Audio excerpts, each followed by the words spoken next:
Hey, welcome back to Cool Classics. Today we're going to take a look at the life and career of Nichelle Nichols. You probably know her from playing Nyota Uhura on the original Star Trek TV series.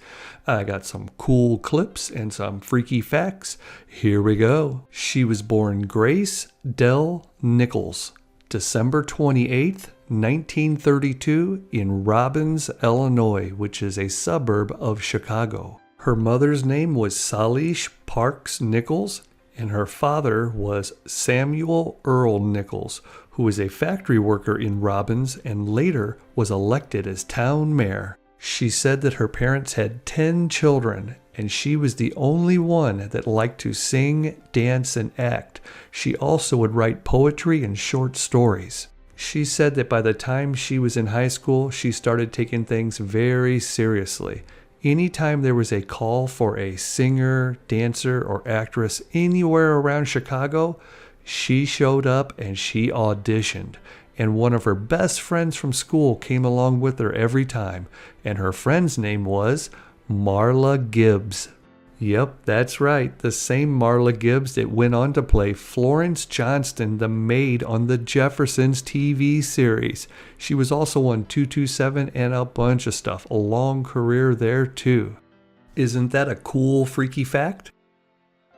Now, when she was 15 years old, she started performing with this ballet troupe, and she had her own showcase in the show.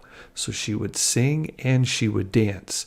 Well, one night in the audience, Duke Ellington was there, and he was so impressed he wanted to meet her afterward. Now, her mother was with her at every show, and he had to go ask her mother for permission to see her.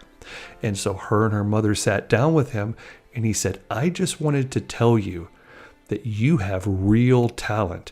Tonight was fabulous, and you were the star of the show, and I hope that you will continue on, because I think you have everything it takes." And she says, "Oh my God, I was so inspired. You wouldn't believe how this just enthused me.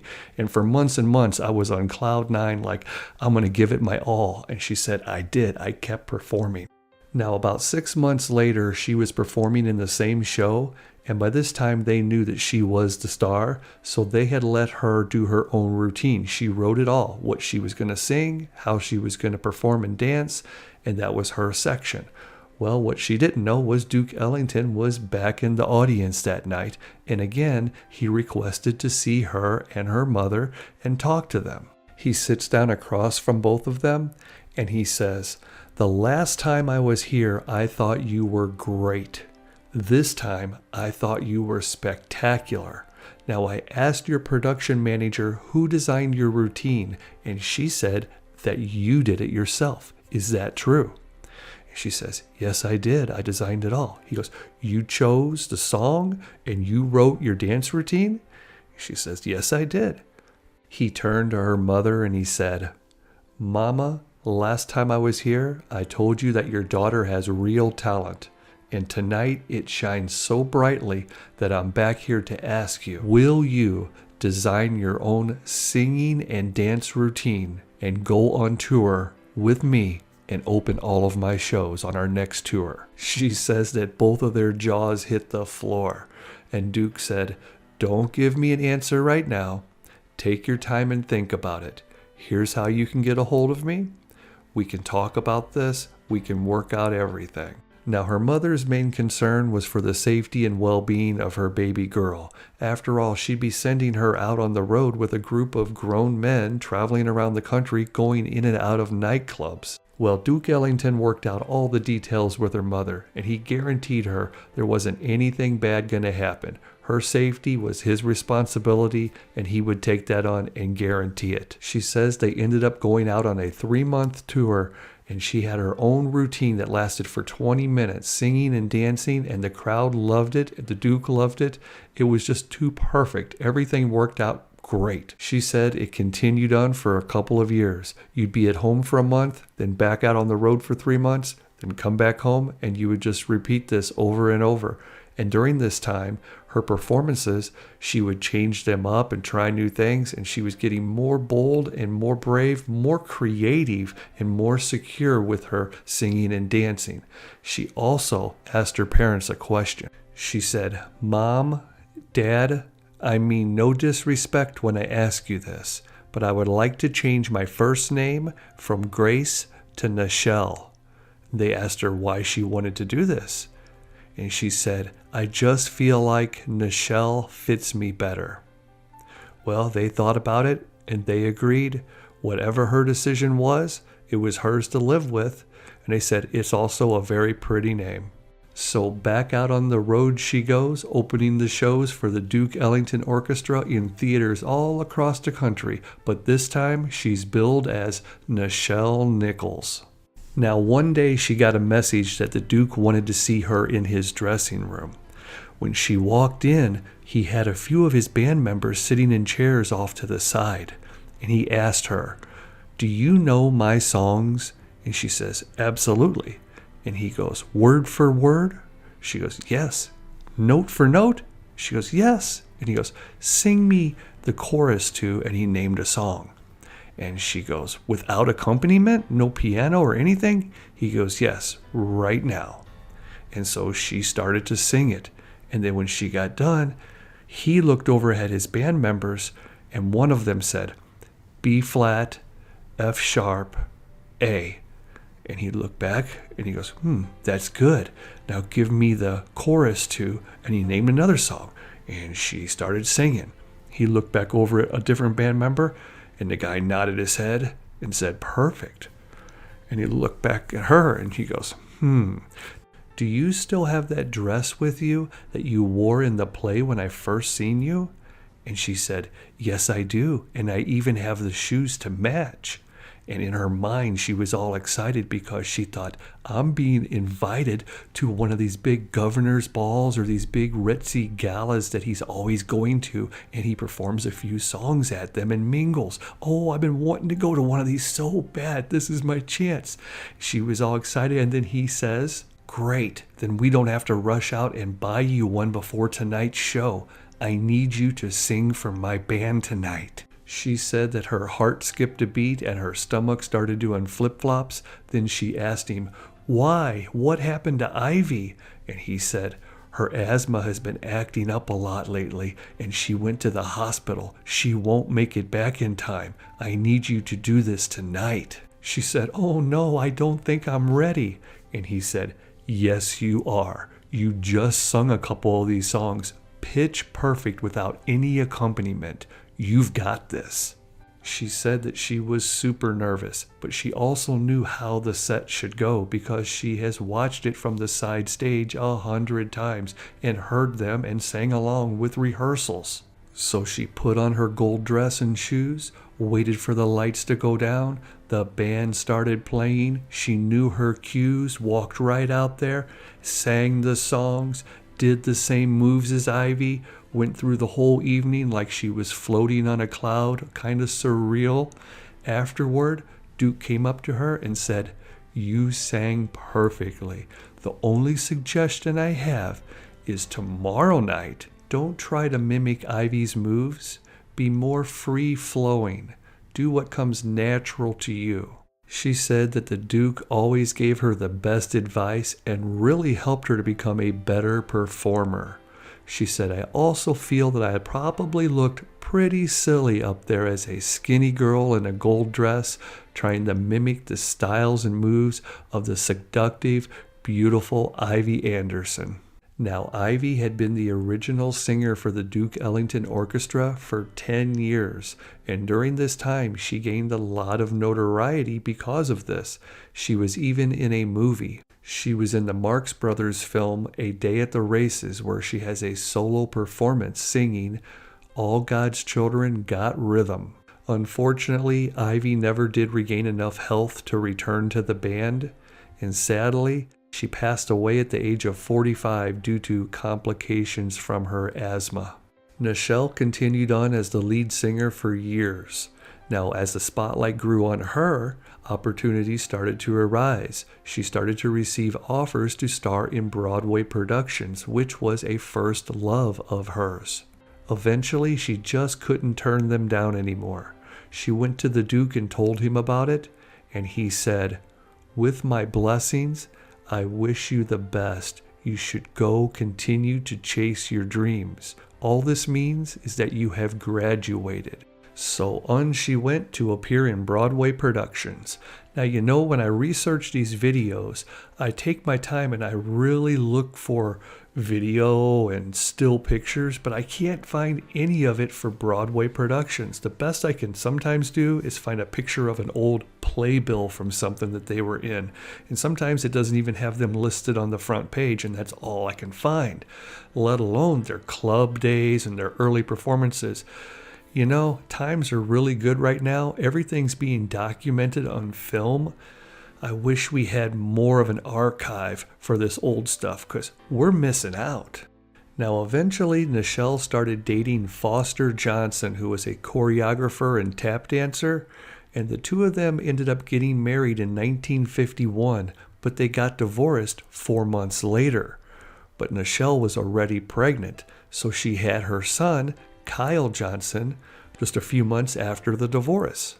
After taking a couple years off to raise her son, she figured it was either now or never, time to chase another one of her dreams, to sing and dance on the silver screen. So she loaded up Kyle, and the two of them moved to California. She had just enough money to give it a shot. She thought, maybe I can go out there for a year and I can land a role in a movie. Well, 1 year wasn't enough, and she started to run out of money. She was thinking that she's going to have to give up on this dream and leave California.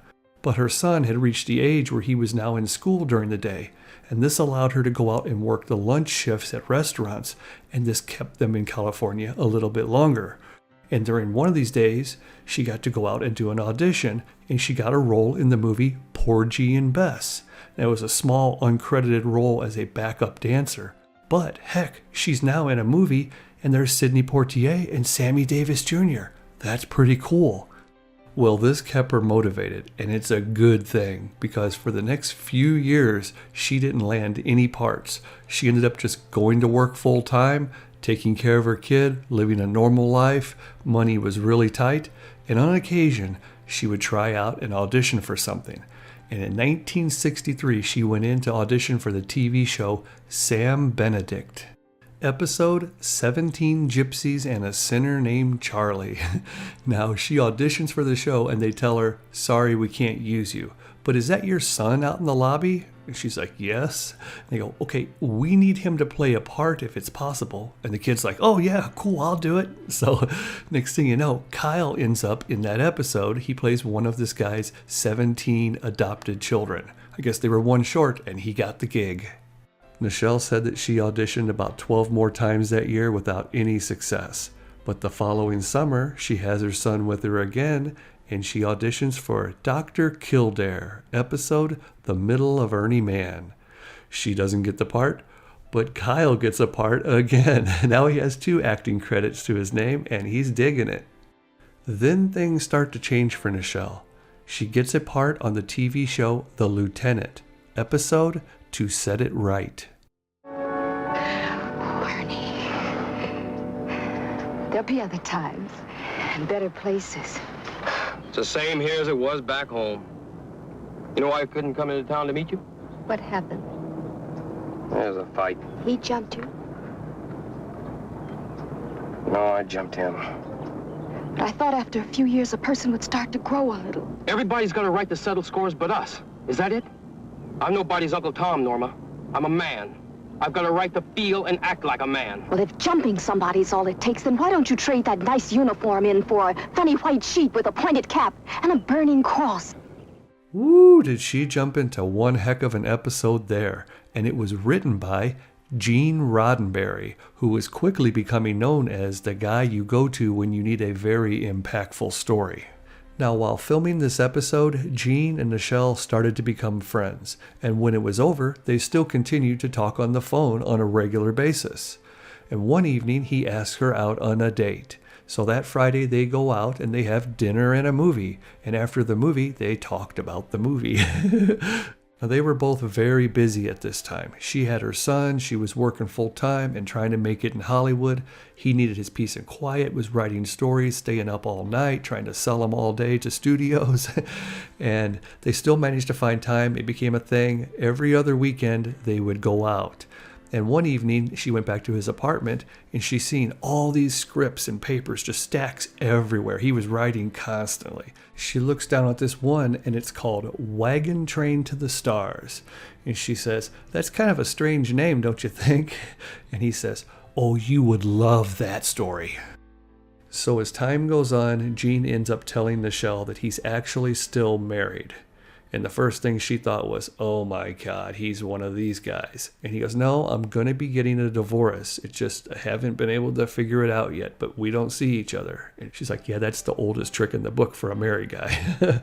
And they continue to date for a little while longer, but then she finds out he's going out on dates on the opposite weekends with Majel Barrett. Now this changed things. Nichelle said, "I didn't want to be the other woman, let alone the other woman to the other woman." So she broke it off. She said at first this upset Gene. He was like heartbroken, but then he got angry about it. And they didn't talk for a couple weeks. Then he gives her a call and says, "I want to apologize to you for not telling you everything sooner. I want you to know that I'm very sorry and that I respect you and I want us to still be friends." And she said from that point on, that's what we were. We were friends. We would talk on the phone on occasion, but we never did see each other in person again. After this, Nichelle appeared a couple more times on television and in a movie called Mr. Budwing. She plays a dice player, but they were all uncredited things. So she went ahead and started focusing on plays. And one of these productions got picked up to go overseas and play a month in Paris. Now her son Kyle stays back home with a family friend so he can continue to go to school, but he also goes out for and gets another part in a TV show. This time it's The Fugitive, starring David Jansen. Episode Stranger in the Mirror. He plays a kid named Chuck and he's playing softball out on the field, and look who's hitting the balls to him. It's freaking William Shatner. What are the odds? Hi, Mrs. Burrell. Is Tony here? Not here yet, Chuck. He said he hit some this morning. I'll hit some for you. Swell. Come on, you guys. Hey! Chuck. Stay with it. Mr. Evans, the baseball's bleeding! Now maybe I hit it too hard. No kidding, Mr. Evans. Look, there's blood all over it. Uh-oh, that ain't good. Now, Nichelle's over in Paris, and her show had just finished its production run of about 30 days.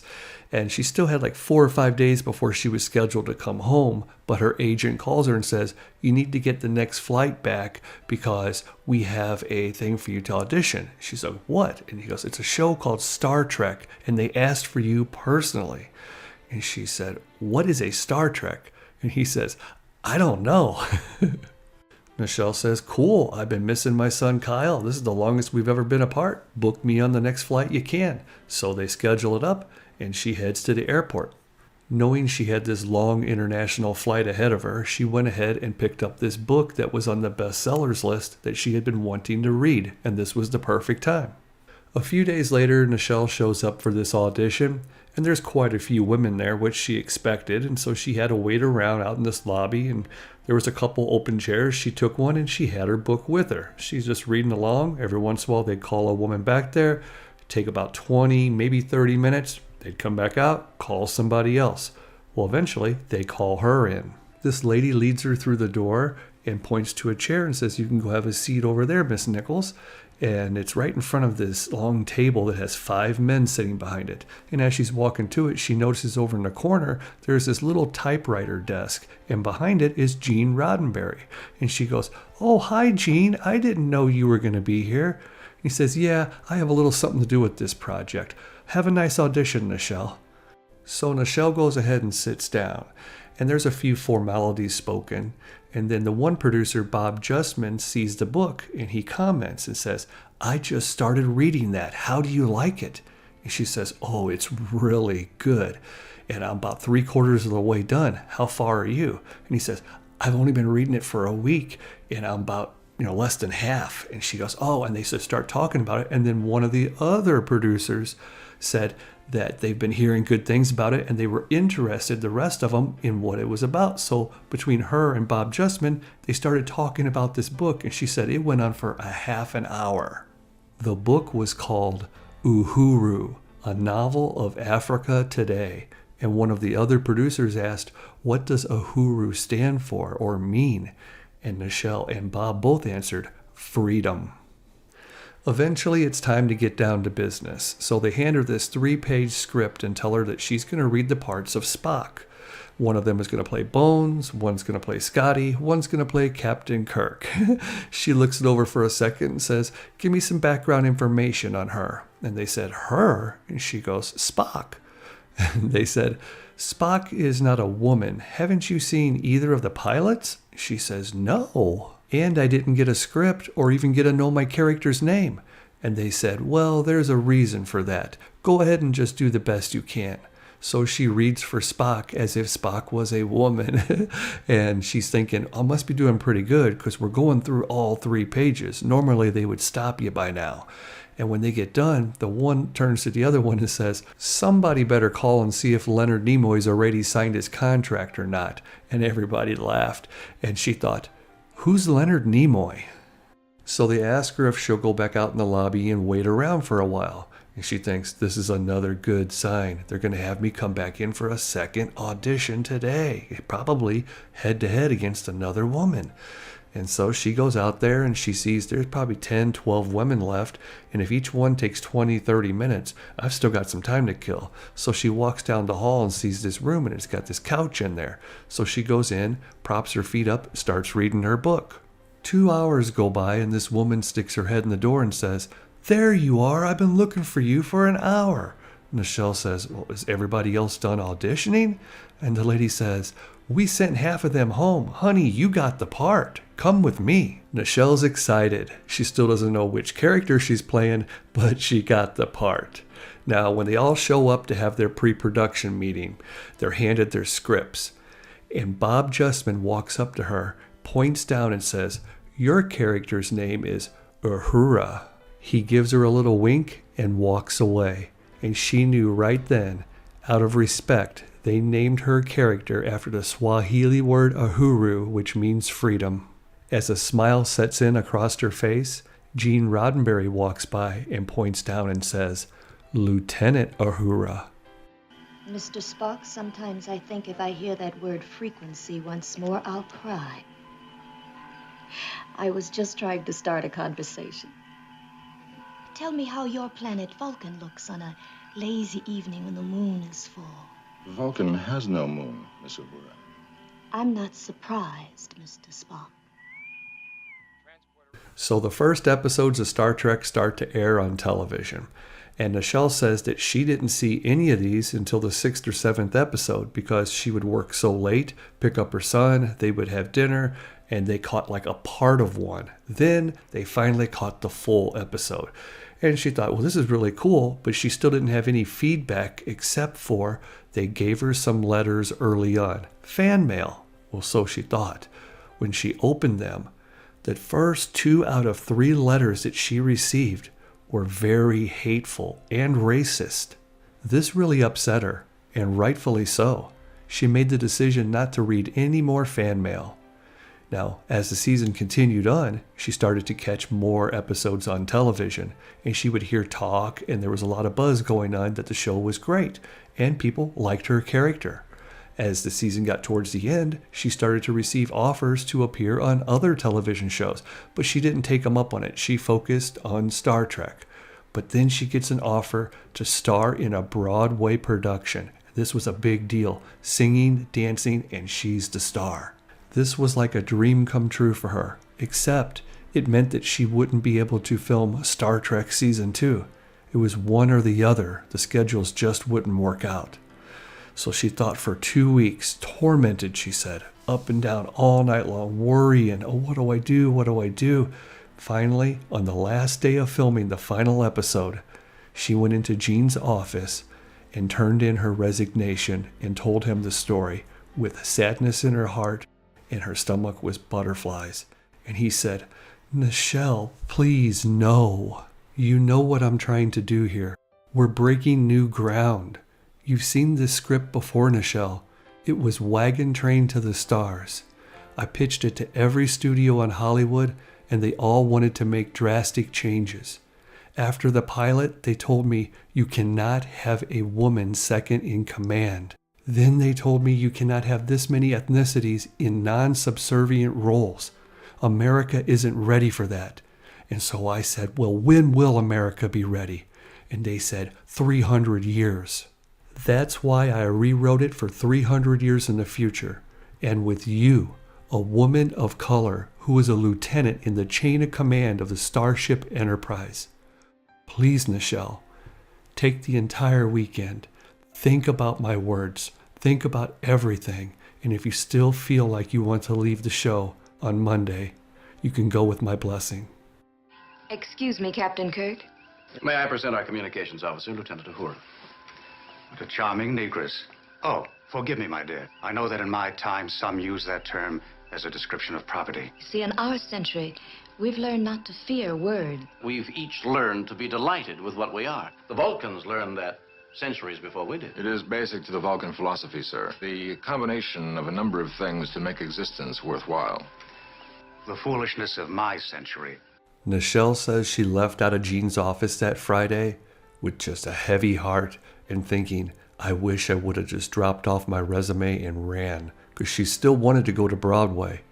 But the next day, Saturday evening, she attends an NAACP fundraiser where she's a guest speaker. She shows up there and the organizer introduces her around, and then she has her seat. And then within a few minutes, the organizer comes back and says, Miss Nichols, there's someone here that wants to see you. He says that he's a really big fan. Would you mind meeting with him? She says, no, absolutely. Bring him on over. She turns around, and walking towards her is Dr. Martin Luther King. She says as he stepped closer, she could tell that she had lost her breath and had no voice to speak.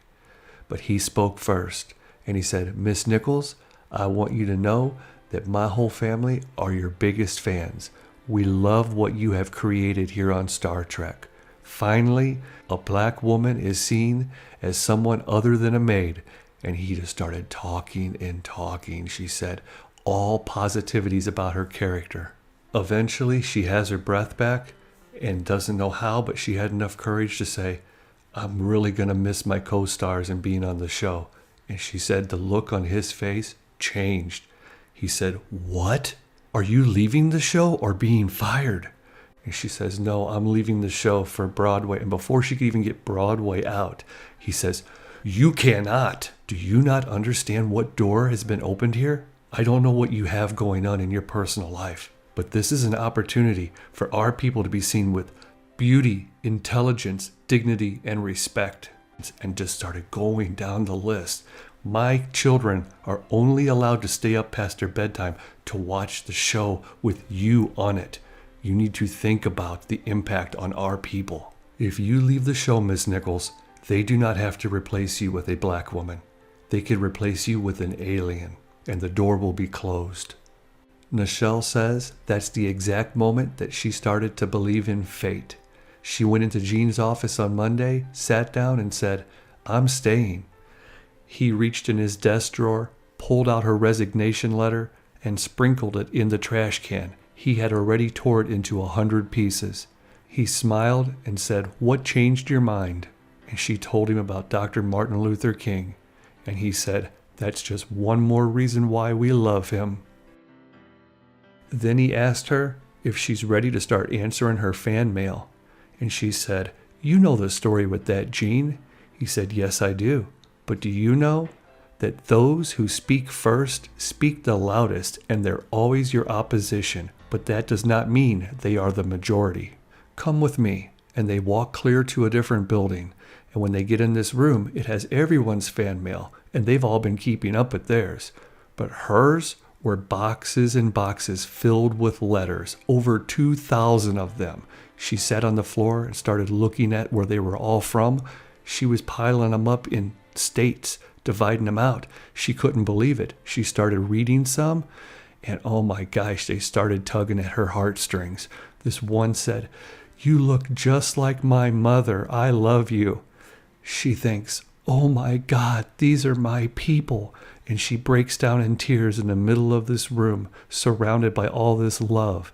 And she looks up at Gene and says, "What would you have done had I came in here and quit today?"